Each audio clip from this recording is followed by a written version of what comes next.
اللہ رب العزت فرماتے ہیں ما زاغ البصر وما طغى، کہ حضور نبی کریم صلی اللہ تعالی علیہ وسلم نے جو کچھ دیکھا، راستے میں سیر کرائی اللہ نے، مسجد اقصی میں نبیوں کی امامت کروائی۔ کچھ لوگوں کا کہنا یہ ہے کہ آپ علیہ الصلوۃ والسلام کو معراج والی سیر اور معراج والا سفر یہ حالت بیداری میں نہیں بلکہ خواب کی حالت میں کروایا گیا۔ تو جو کہ آج کی یہ مادیت کا دور، جدید ٹیکنالوجی کا دور، پہلے زمانے میں لوگ اپنے سوچ فکر کے زاویوں کو کام میں لاتے تھے، لیکن آج کل چونکہ مشینری کا دور ہے، انسان اپنی قوت اور طاقت کھو چکا ہے۔ تھوڑا سا بھی کام کرنا ہو تو ہم مشین تیار کر لیتے ہیں اور مشین سے کام لیتے ہیں۔ پہلے دور میں عورتیں، خواتین گھروں میں گندم پیستی تھی تو وہ ہاتھوں سے پیستی تھی، اور سنا ہے کہ اس گندم کے آٹے میں برکت بھی ہوتی تھی اور قوت اور طاقت اور مزہ اور ذائقہ بھی ہوتا تھا۔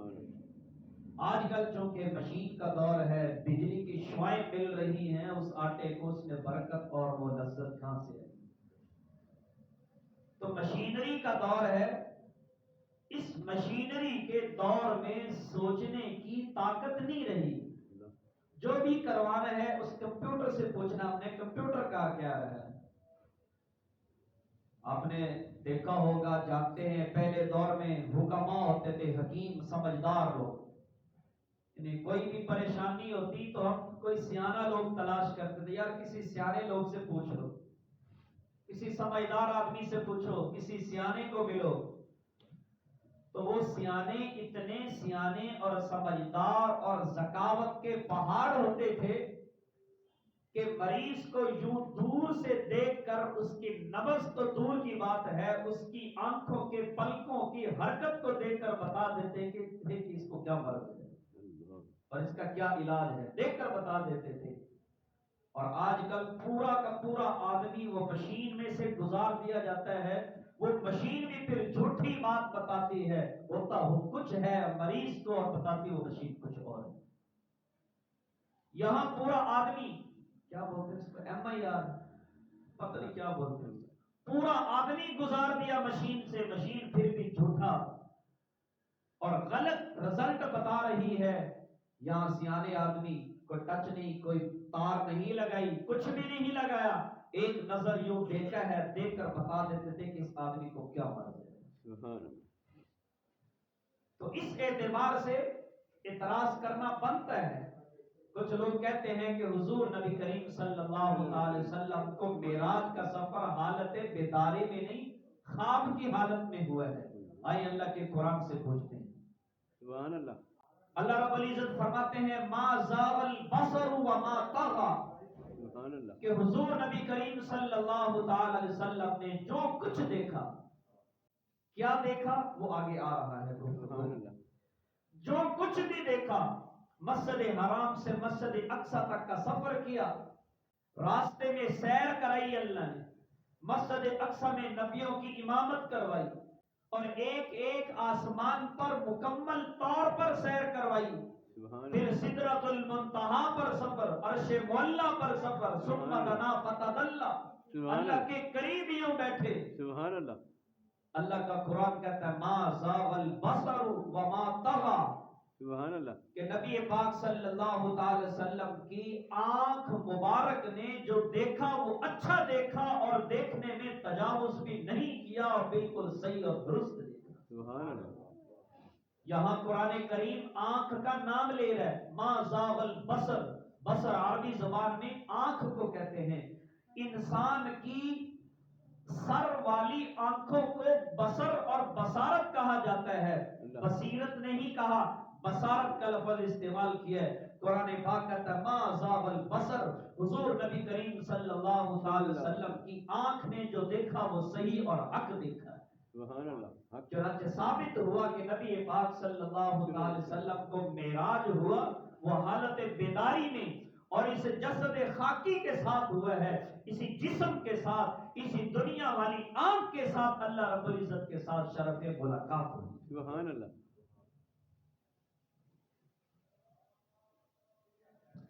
یہاں ایک اور بات ہے،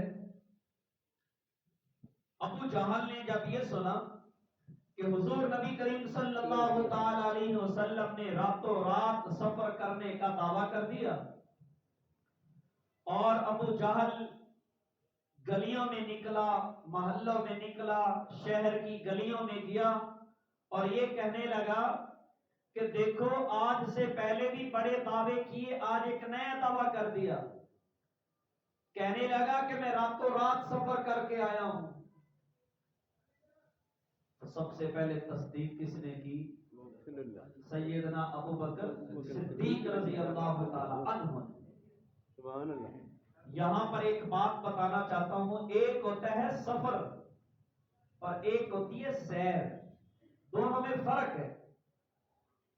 جو آدمی سفر کرتا ہے، یہاں سے لے کر لاہور تک کا سفر کرتا ہے، تو آپ مجھے بتائیں کہ ہر شہر پر یا ہر اڈے پر اتر کر وہ سیر کرے گا؟ کیا کرے گا؟ جیسے ہی یہاں سے منچن آباد سے سفر شروع کرے گا، اس مسافر کی کوشش ہوگی کہ میں جتنا جلدی ہو سکے اپنی منزل مقصود تک پہنچوں، اور پھر وہاں سے فارغ ہو کر اپنا کام کاج کر کے فوراً واپس آ جاؤں۔ سفر ہوتا ہے بڑی سرعت کے ساتھ، بڑی جلدی کے ساتھ، اور راستے میں وہ ادھر ادھر ٹھہرتا نہیں ہے، یہ ہے سفر۔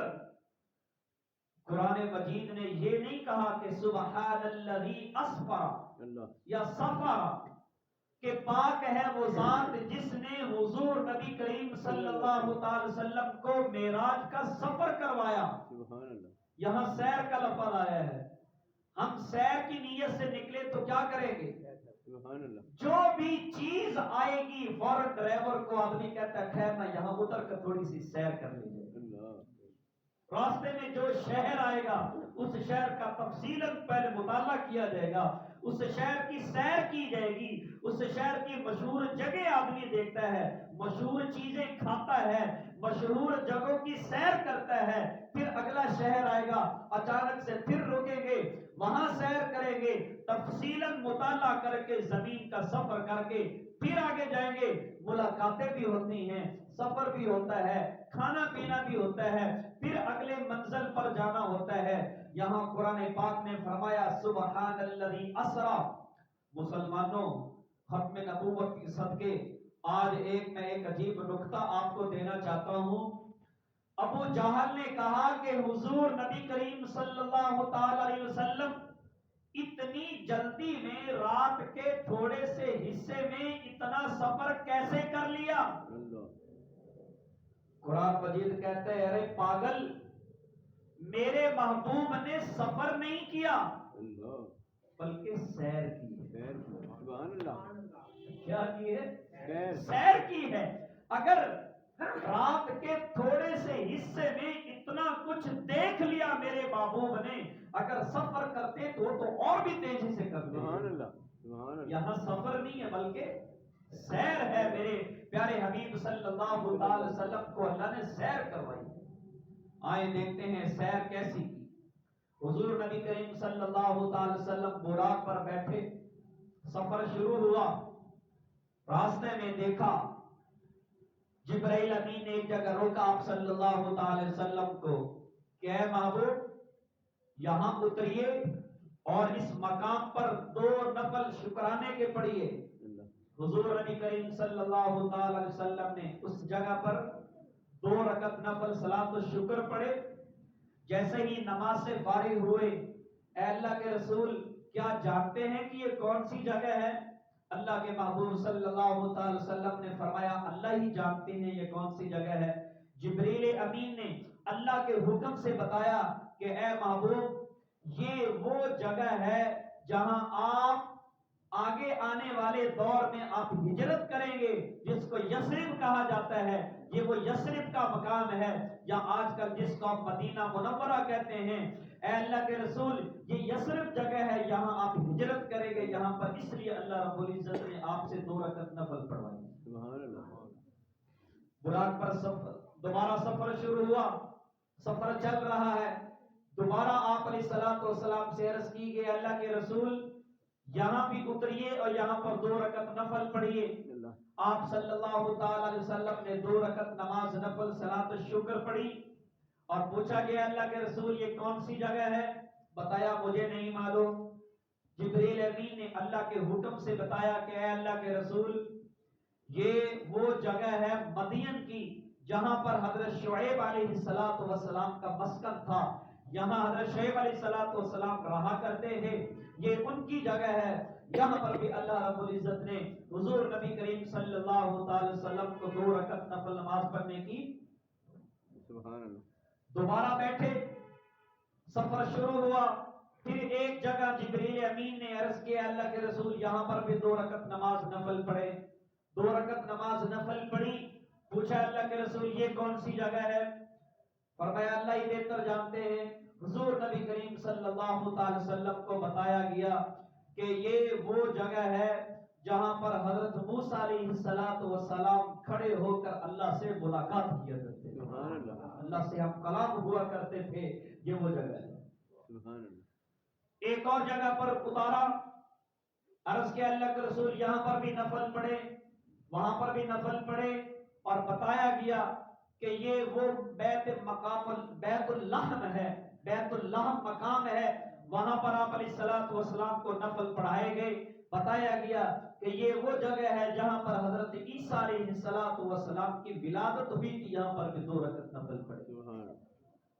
آپ مجھے بتائیں یہ ہے سبحان الذی اسرا، مقام یثرب میں مدینہ منورہ کی زمین پر جو آپ علیہ السلام کو اتارا گیا، یہ صرف وہاں ایک جگہ پر اتار کر نفل نہیں پڑھائے گئے، قرآن کے الفاظ بتا رہے ہیں کہ اسرا، پورے مدینہ منورہ کے ساری جگہ کی حضور نبی کریم صلی اللہ علیہ وسلم کو سیر کروائی گئی۔ سبحان اللہ۔ صرف اتر کر نفل پڑھ کے آگے نہیں چلے گئے بلکہ مکمل طور پر سیر کروائی گئی۔ شعیب علیہ السلام کے مسکن پر مدین کے پورے سیر کروائی گئی۔ موسیٰ علیہ السلام اس شجرہ موسیٰ کے پاس جہاں نفل پڑے اس پورے مقام کی سیر کروائی گئی۔ بیت اللحم پر جہاں نفل پڑے، حضرت عیسیٰ علیہ السلام کی جہاں پیدائش ہوئی وہاں پر نفل پڑے اور پوری جگہ کی سیر کروائی گئی۔ حضور نبی کریم صلی اللہ تعالی وسلم سیر کرتے جا رہے ہیں اور اللہ رب العزت ان کو سیر کرواتے جا رہے ہیں۔ سبحان اللہ۔ راستے میں حضور نبی کریم صلی اللہ تعالی علیہ وسلم نے ایک آدمی کو دیکھا، کیونکہ اللہ کا قرآن کہہ رہا ہے لِنُرِيَهُ مِنْ آیاتنا، ہم نے عجائبات دکھائے، عجیب عجیب واقعات دکھائے۔ راستے میں دیکھا حضور نبی کریم صلی اللہ تعالی علیہ وسلم ایک آدمی ہے، کچھ لوگ دیکھے، ایک پوری قوم اور جماعت کو دیکھا جن کے ناخن تانبے کے ہیں اور لوہے کے ہیں، بڑے بڑے ناخن ہیں، اور وہ اپنے ان ناخنوں سے، خطرناک ناخن سے اپنے چہروں کو چھیل رہے ہیں، اپنے چہروں کی کھال اتار رہے ہیں۔ حضور نبی کریم صلی اللہ تعالی وسلم نے پوچھا جبریل یہ کون لوگ ہیں؟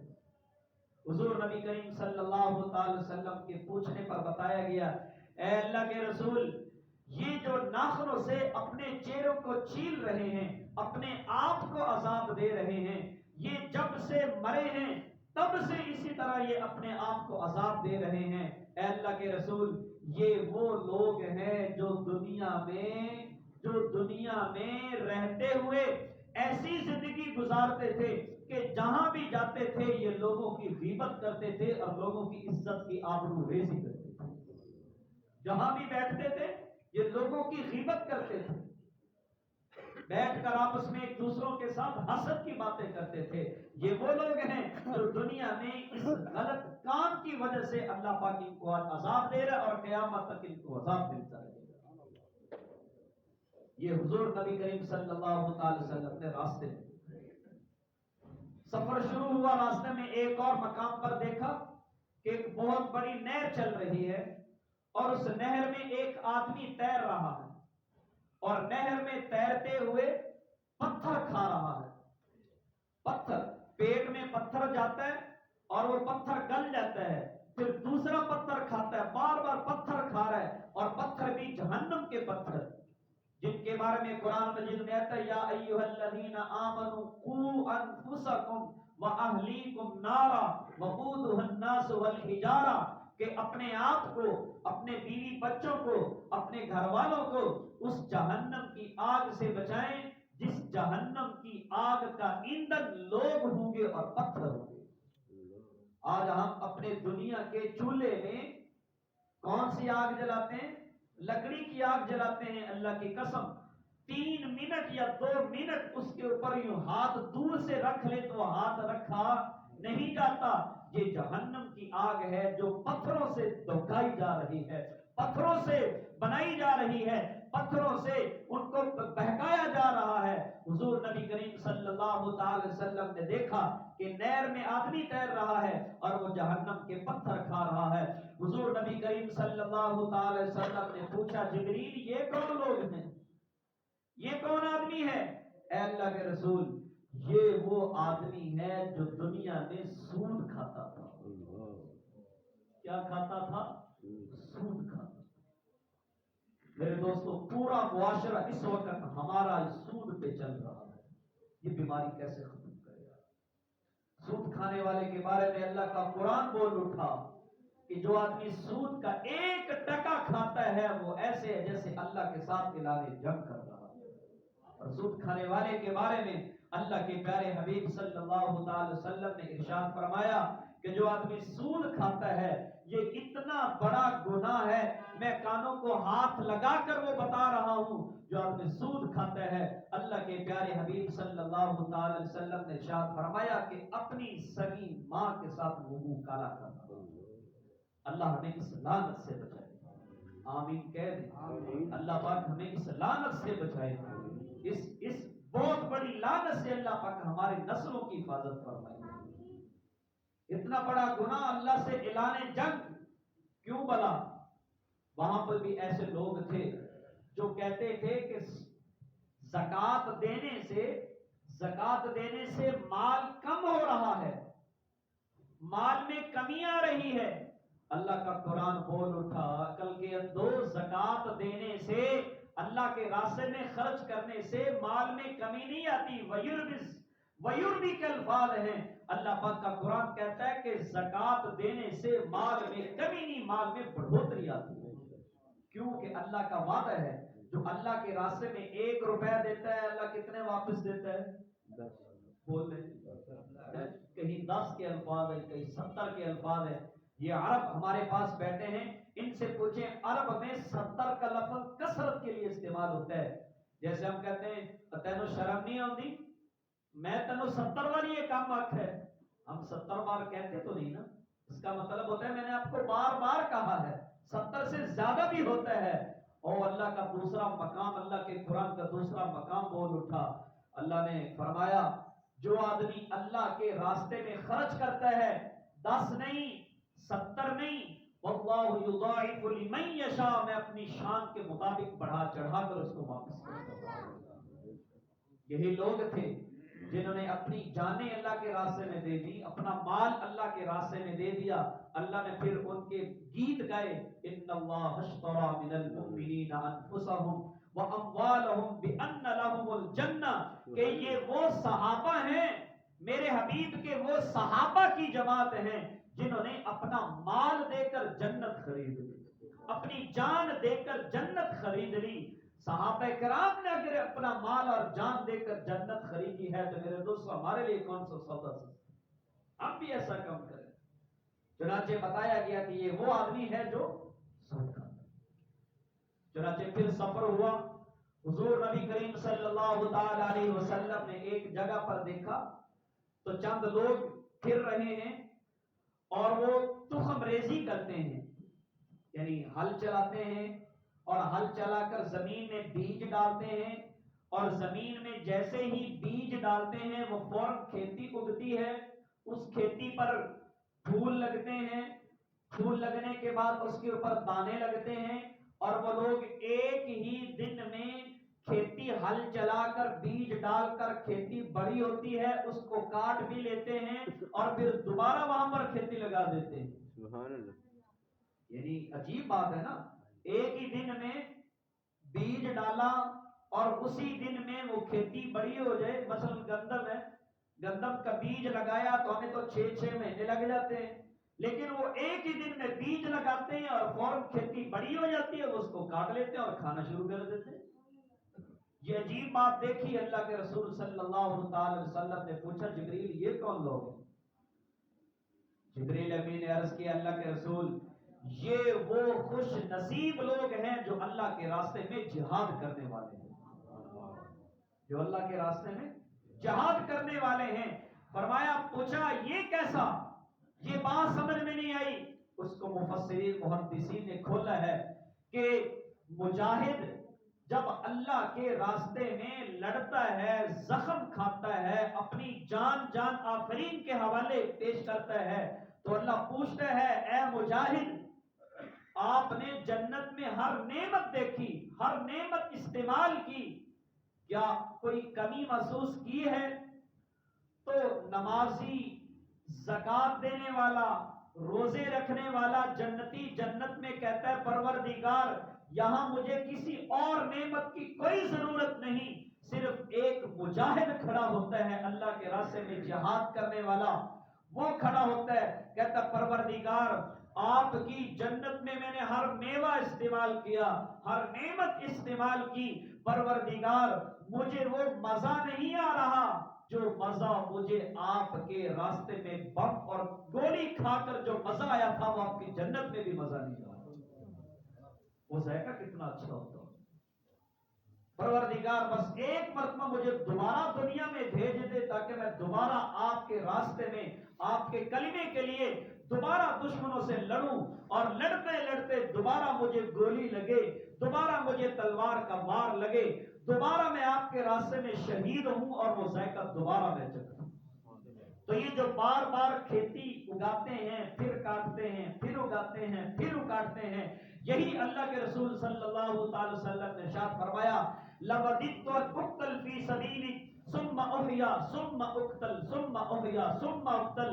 اے اللہ میں چاہتا ہوں کہ میں آپ کے راستے میں شہید کیا جاؤں، پھر زندہ ہو جاؤں، پھر شہید کیا جاؤں، پھر زندہ ہو جاؤں، پھر شہید کیا جاؤں۔ یہ بار بار مرارا مرتن بعد اخرى حضور نبی کریم صلی اللہ تعالی وسلم نے جہاد کی تمنا اسی لیے کی، اور اس لیے اللہ کے محبوب کو دکھایا گیا کہ وہ کھیتی اگتی ہے پھر کاٹ لیتے ہیں، پھر اگتی ہے پھر کاٹ لیتے ہیں۔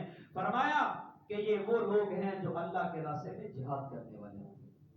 یہاں ایک بات اور بتاتا ہوں آپ کو، حضور نبی کریم صلی اللہ تعالی وسلم کا فرمان ہے کہ جس آدمی نے 70 سالہ زندگی گزاری، 60 سالہ زندگی گزاری، 100 سالہ زندگی گزاری، اگر اپنی پوری زندگی میں ایک مرتبہ بھی جہاد کا شوق جس آدمی کو نہیں لگا اور اس کے جذبات یہ نہ کہہ سکے کہ اللہ میرے ہاتھ میں تلوار ہو، میں آپ کے دشمنوں سے مقابلہ کروں اور میں شہید ہو جاؤں، اگر شہادت کا، جہاد کا ایک مرتبہ بھی پوری زندگی میں اس کو شوق نہیں آیا، پیارے حبیب صلی اللہ تعالی وسلم نے فرمایا کہ یہ میری امت کا منافق ہے۔ یہ کون ہے؟ جہاد کا شوق ہونا چاہیے۔ کیا حضور نبی کریم صلی اللہ تعالی وسلم نے تلوار نہیں اٹھائی؟ تلوار نہیں اٹھائی، تلوار لے کر میدان میں نہیں اترے ہیں، جہاد بھی کیا ہے، سپہ سالار بھی بنے ہیں، جہاد لڑا ہے۔ حضور نبی کریم صلی اللہ تعالی وسلم نے فرمایا کہ یہ وہ لوگ ہیں جو جہاد کرنے والے ہیں۔ تھوڑا سا آگے گئے، اللہ کے محبوب صلی اللہ تعالی وسلم نے ایک اور جماعت دیکھی، ایک اور جماعت دیکھا کہ جن کے آگے ایک بہترین ہنڈیا ہنڈیا میں پکا ہوا خوشبودار کھانا ہے، گوشت رکھا ہوا ہے، اور دوسری طرف ایک بدبودار گوشت رکھا ہوا ہے، وہ بھی پکی ہوئی ہنڈیا ہے، وہ خوشبودار گوشت ہے اور ادھر بدبودار گوشت ہے، لیکن وہ خوشبودار پکے ہوئے بہترین گوشت کو چھوڑ کر بدبودار گوشت کی طرف اپنا ہاتھ بڑھاتے ہیں، اس بدبودار گوشت کو کھاتے ہیں۔ ہونا تو یہ چاہیے کہ ایک آدمی کے سامنے بھونا ہوا بکرے کا گوشت ہے وہ اس کو کھائے، دوسری طرف گلا سڑا ہوا حرام گوشت ہے اس کو چھوڑ دے، لیکن وہ حلال گوشت کو چھوڑ کر گندے بدبودار گوشت کو کھا رہا ہے۔ اللہ کے محبوب صلی اللہ تعالی وسلم نے پوچھا جبریل یہ کون بدبخت آدمی؟ بتایا گیا اللہ کے رسول یہ وہ بدبخت اور خبیث آدمی ہے جو دنیا میں رہتے ہوئے اپنی حلال بیوی کو چھوڑ کر زانیہ کے ساتھ رات گزارا کرتا تھا، اس فاحشہ اور بدکار عورت کے ساتھ اپنا منہ کالا کرتا تھا۔ یہ وہ آدمی ہے جو حلال چھوڑ کر حرام کی طرف جاتا تھا، یا وہ عورت ہے جو حلال شوہر کو چھوڑ کر بدکار اور خبیث آدمی کے ساتھ بستر پر رات گزارا کرتی تھی۔ اے اللہ کے رسول یہ وہ بدبخت قوم ہے جو حلال چھوڑ کر حرام کی طرف جاتے ہیں۔ اللہ کے محبوب صلی اللہ تعالی وسلم کی آنکھوں سے وہاں آنسو آئے اور عرض کیا اللہ کے رسول یا پروردگار اے اللہ میری امت کے مردوں کو، اے اللہ میری امت کی عورتوں کو اس گناہ سے، اس فحش کام سے حفاظت فرما۔ میرے دوستو، میرے بزرگ، حضور نبی کریم صلی اللہ علیہ وسلم کو یہ سیر کروائی جا رہی ہے۔ آج ہم سیر کرتے ہیں، پھولوں کو دیکھتے ہیں، آج ہم سیر کرتے ہیں، پہاڑوں کو دیکھنے جاتے ہیں، آج ہم سیر کرتے ہیں تو فحش کام سیر کرتے ہیں، غلط باتیں دیکھنے کے لیے جاتے ہیں۔ اللہ کے محبوب صلی اللہ علیہ وسلم کو سیر کروائی، سبحان الذی اسری، سفر نہیں کروایا کہ جائیں اور فوراً واپس آ جائیں، سبحان الذی اسری، سفر کا مطلب ہوتا ہے جائیں اور فوراً واپس آ جائیں، نہ راستہ میں ادھر دیکھیں نہ ادھر دیکھیں، بلکہ آج کل تو سفر کرتے ہیں جہاز میں۔ اگر آپ میں سے اکثر لوگوں نے سفر کیا ہوگا جہاز میں، تو نہ اس کے چلنے کا پتہ چلتا ہے، کہاں سے گزر رہے ہیں نہ اس کا پتہ چلتا ہے، بس بند کمرے میں جا رہے ہیں، اور اس وقت پتہ چلتا ہے جب ہم اپنی منزل مقصود تک پہنچ جاتے ہیں۔ یا پھر آج کل ڈیوو بس کو دیکھیں، آپ ڈیوو بس میں دیکھیں پردے بند، آپ کو کچھ پتہ نہیں کہاں سے بس گزر رہی ہے۔ کیوں بھائی؟ ایسا ہی ہے بھائی، پردے کھولیں گے تو چلان ہو جائے گا، فوراً کنڈکٹر آ کر ذمہ دار اس کو بند کرتا ہے، کوئی پتہ نہیں چلتا۔ یہ ہے سفر۔ اور جو سیر کرنی ہوتی ہے وہ سیر یہ نہیں ہوتی، سیر ہوتا ہے کہ جہاں آپ کا دل چاہے وہاں اتریں اور سیر کریں، مزے سے کھائیں، مزے سے پئیں، مزے سے سیر کریں۔ اللہ کے محبوب صلی اللہ علیہ وسلم کے اللہ کے بارے میں اللہ کے قرآن نے بتایا سبحان الذی اسری، کہ نبی کو سیر کروائی گی، سفر نہیں کروایا گیا۔ اس لیے میرے دوستو، آخری بات جو میں نے عرض کی ہے کہ وہ جو ہنڈیا دکھائی گی کہ غلط ہنڈیا کی طرف ہاتھ بڑھ رہا ہے، حلال خوشبودار کی طرف ہاتھ نہیں بڑھ رہا، یہ میرے دوستو امت کے خبیث لوگوں کے بارے میں اللہ نے اپنے محبوب صلی اللہ علیہ وسلم کو دکھایا۔ اس لیے میرے دوستو، اس معاشرے میں یہ والی جو خباثت بڑھ چکی ہے، یہ بہت زیادہ بڑھ چکی ہے۔ اللہ ہماری سوسائٹی کی حفاظت فرمائے، اللہ ہمارے نوجوانوں کی حفاظت فرمائے، اللہ ہم سب کی حفاظت فرمائے۔ واخر دعوانا